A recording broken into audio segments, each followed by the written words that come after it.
what we propose to do is to try to meet some of his wishes and his views regarding what has to happen.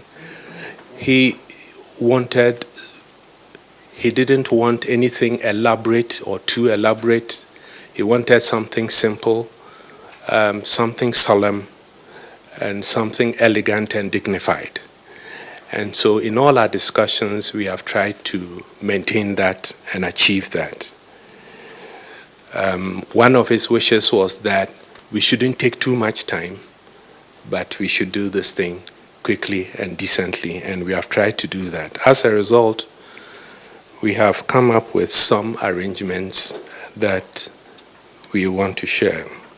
In our tradition, we don't normally have an elaborate 1 week celebration, but we recognize the trends in the country, and what we would have done was to have the family consult and achieve consensus on the arrangements and announce it on the 1 week. So, but we will have a service, and at that service we will confirm to the general public the arrangements that all the parties, the church, the family, and the state and everybody, we have agreed to go on. So we want to have that service on Friday, this Friday, July 6th. Then, according to what he desired, we are eager and we are looking at having the ceremony before the end of this month. So we will work towards that. Listening to his brother speak, it's almost as if having some kind of hallucination, because it's difficult still to assimilate the information. This is a very vibrant personality in our national life, and who still had so much in him to give to Ghana. But as you said, the ways of the Almighty are not our ways. So we have no option but to accept what happens to us. I think that the reception that the news of his death received is a testimony to how the generality of Ghanaians felt about the man. Across the political divide, all different aspects of our society, everybody has been touched by his passing, especially in this very dramatic manner in which it took place.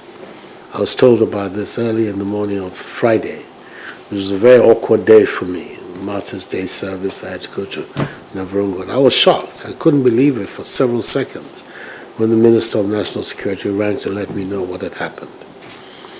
But not being able to come on that day, I asked the Vice President to come immediately. He came with the Chief of Staff to come and express to the family, to the widow, to all of you, our deep condolences about what had happened.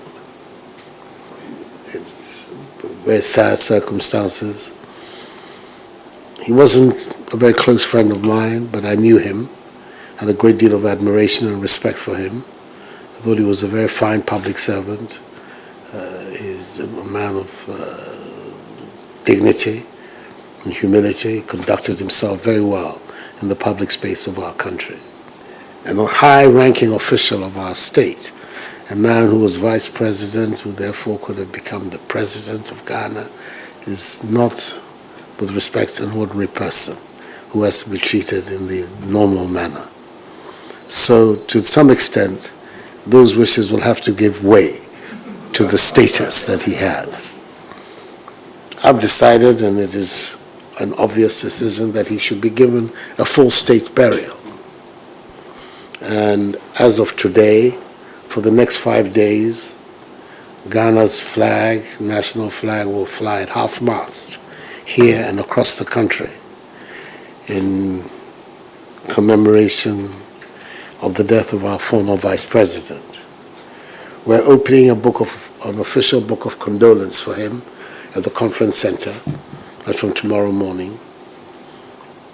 And instructions have been given by me to the foreign minister to open books of condolence for him across all the missions of Ghana across the world. Everybody should recognize that it is a national loss that we in Ghana are suffering. not a loss for his party or for his family or for the community from which he came. It's a loss for the entire Ghanaian nation. And it is on that basis that the arrangements will be made.